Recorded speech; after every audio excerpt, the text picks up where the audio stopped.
अस्सलामु अलैकुम वरहमतुल्लाहि ताला वबरकातुहू। यौम अरफा बाद लोग सवाल करते हैं कि हज़रत कब हम मनाएं। तो याद रखें, यौम अरफा को पहले ये समझिए कि इसको यौम अरफा कहते क्यों हैं। एक तो वजह इसकी ये है कि हज़रत इब्राहीम अलैहिस्सलाम 8 ज़िलहिज्जा को ख्वाब देखते हैं कि हज़रत इस्माईल अलैहिस्सलाम को अल्लाह तबारक व तआला के हुक्म से आप अल्लाह तबारक व तआला की बारगाह में कुर्बान कर रहे हैं, लेकिन उस रोज़ आपको वो यकीन हासिल नहीं होता है जो यकीन हासिल होना था।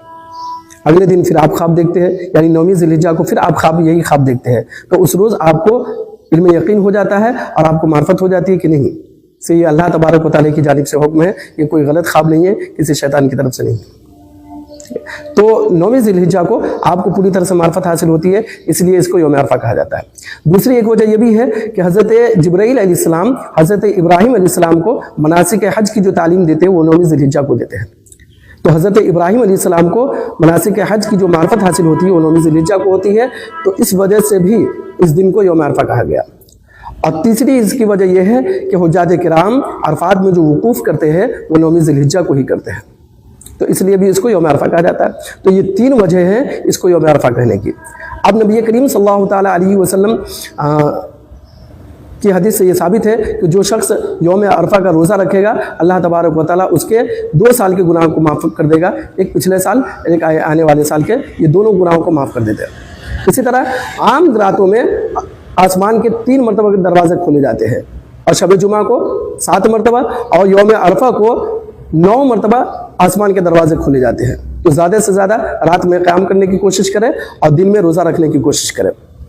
और अल्लाह के नबी सल्लल्लाहु ताला अलैहि वसल्लम ने इरशाद फरमाया कि अल्लाह तबारक व तआला जितना यौम अरफा के दिन जहन्नम से लोगों को निजात देता है उतना कभी नहीं देता है। तो बहुत सी फजीलतें हैं और भी बहुत से अमाल हैं, तो आप देखिए इस रोज़ का कौन सा अमल करना है। साथ ही साथ आप जिस खित्ते में हैं उस खित्ते के एतबार से 9वीं ज़िलहिज्जा जिस रोज़ होगा उस रोज़ यौम अरफा आपके लिए होगा। अब सऊदी अरब में 1 दिन पहले होता है तो आप 1 दिन पहले नहीं मनाएंगे, ठीक है।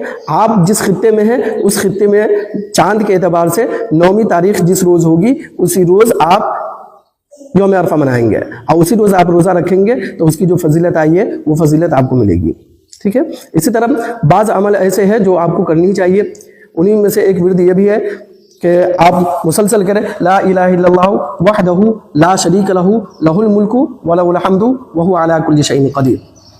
इसकी जितना ज़्यादा हो सके कसरत करें। और ये भी याद रखें कि यौम अरफा जो होता है 9वीं ज़िलहिज्जा को होता है, और 9वीं ज़िलहिज्जा की फ़जर से ही अय्याम तशरीक भी आपका शुरू हो जाता है, और फ़जर से यानी 9वीं ज़िलहिज्जा की